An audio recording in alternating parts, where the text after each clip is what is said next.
dentro. Mas, né, você tem que viver um pouquinho com essa possibilidade.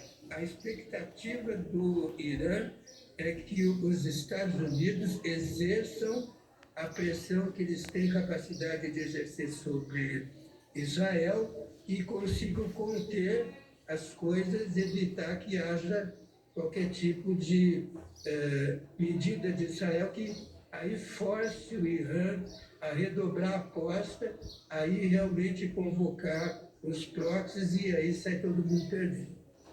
Um tipo de tudo ou nada, né? Porque a depender da capacidade de Joe Biden, a depender da capacidade dos Estados Unidos em intervir, segurar Israel, pode ser que pare por aí, ou como o senhor aponta, um conflito generalizado, né? Mobilizando grupos armados, outros países dessa região.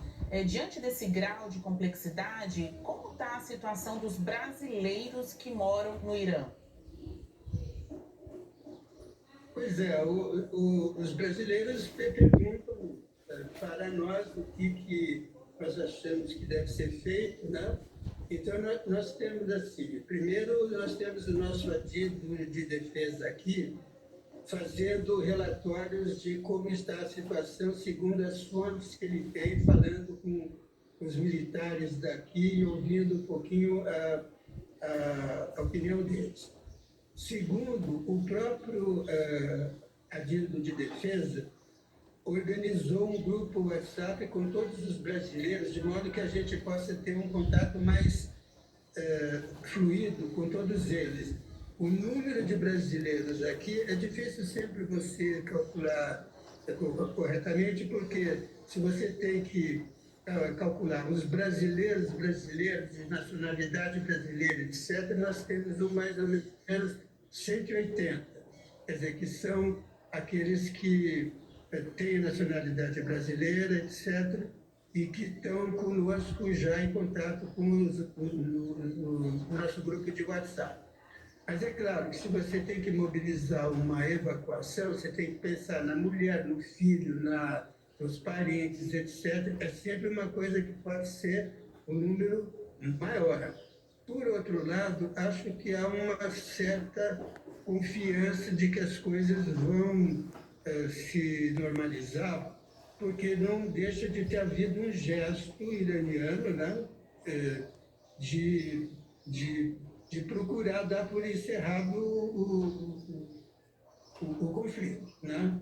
Então, está colocada agora a grande dúvida se Israel vai concordar com isso, porque, caso contrário, nós vamos ter que também verificar o que vai ser feito e, eventualmente, pensar no que vai acontecer com o destino deles. Né? Nós já evacuamos mais de 1.500 pessoas em outras situações de Gaza e tudo, quer dizer, uma outra operação de resgate é possível, é só haver necessidade. Por enquanto, depois dessa esperança que foi esse briefing de hoje, diante de todos os embaixadores aqui, de todos os representantes de organismos internacionais, então as atenções se voltam para o que Israel vai fazer, segundo qual é o grau de influência acalmante, tranquilizadora que os Estados Unidos podem ter sobre Israel, o que vai ser decidido nas próximas reuniões de Conselho de Segurança, e eu sei que em alguns dias também vai ter outra reunião do Conselho de Segurança, eventualmente para acertar a, a, a membership, né? A filiação da Palestina como membro das Nações Unidas. Então, você está vendo como são vários fatores ao mesmo tempo. Eu acho que se houver moderação de todos, e houver um pouco de boa vontade de todos, de repente as coisas podem se acalmar e vamos todos sair ganhando, tanto do lado israelense quanto do lado iraniano. E o que seria essa volta à normalidade ou estabilidade dessa região já tão conflagrada com uma guerra que é secular, né? Como descrever o que pode acontecer caso Israel não revide o ataque do Irã? O que é o normal para vocês?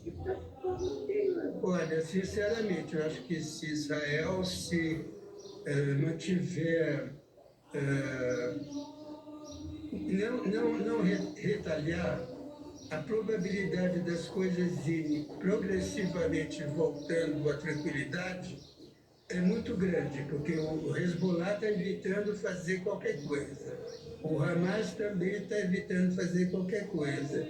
Se o Irã, que tem também influência sobre os Houthis, também puder ter uma influência apaziguadora, eu acho que as probabilidades de pacificação são bastante grandes. Não interessa a ninguém essa escalada do conflito.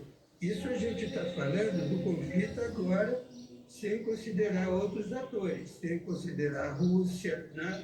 Sem considerar a China, sem considerar os grupos extremistas que estão fora do controle de qualquer outro país. A gente não pode imaginar que seja possível controlar grupos rebeldes que têm suas lógicas próprias e às vezes já saem completamente do controle de todo mundo. Então, acho que se não houver reação de Israel, eu acho que a gente pode ter razões de otimismo. Embaixador, uma última pergunta, Elisa. Peço desculpas. É o seguinte, mais cedo a gente entrevistou o embaixador de Israel aqui no Brasil, Daniel Zonshine, que está em Israel, e ele se disse desapontado com o Brasil pelo governo brasileiro não ter condenado os ataques do Irã. Então, naquele comunicado oficial divulgado ontem pelo Brasil, não tem a palavra condenação, tem um pedido de contenção, tanto do Irã quanto de Israel. Qual a avaliação do senhor que está aí do lado do Irã? Bom, é claro, né? Ele é israelense, ele tem todo motivo para preferir que a reação nossa fosse muito diferente, né? Mas se você está procurando acomodar as coisas, se você está ouvindo o lado iraniano ah, assinalar que houve uma reação muito limitada, muito diferente da que foi o ataque israelense, você tem que também jogar com isso, né? Claro, ele, como israelense, é lógico, preferiria que a nossa reação fosse muito mais enfática, muito mais agressiva. Agora, nós estamos querendo que a situação se normalize. Qualquer tipo de reação acima do tom só prejudica. A diplomacia é feita de vários tipos de cuidados, etc. Né? A gente não pode deixar de pensar em todos os tipos, né, de percepções e tentar achar uma forma de conciliá-las ou então de evitar que elas possam ser, de alguma forma, mal interpretadas. Eu acho que Israel sabe muito bem qual é o grau de amizade que nós temos, né? O Brasil teve uma importância muito grande na criação do Estado de Israel. O nosso embaixador Oswaldo Aranha presidia a sessão das Nações Unidas em que o Estado de Israel foi criado. Ele, inclusive, não sei se vocês sabem, ele anotava no papelzinho os votos favoráveis a Israel, e esse papelzinho virou como que a certidão de nascimento do Estado de Israel. Porque quando chegou o número suficiente para aprovação, então ele guardou aquilo e aquilo ficou como uma lembrança que está em exposição. Então nós temos, graças a Deus, o Brasil é muito amigo dos israelenses. Nós temos uma presença israelense no Brasil enorme, de famílias, de milhões de relações, mas temos também com os outros países. Por isso que nós temos até uma obrigação de ser muito moderados, de evitar fazer alguma coisa que nos distancie de alguma das partes. E agora mais ainda porque há uma possibilidade de algum tipo de acomodação.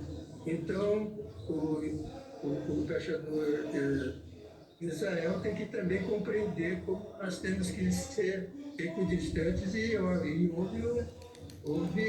não houve a condenação da forma enfática como ele talvez preferisse, mas houve o registro e a nossa preocupação ficou clara com algum tipo de atitude bélica que saia dos cânones da diplomacia. Para nós, a solução está na mesa de negociações, não em nenhuma atitude bélica.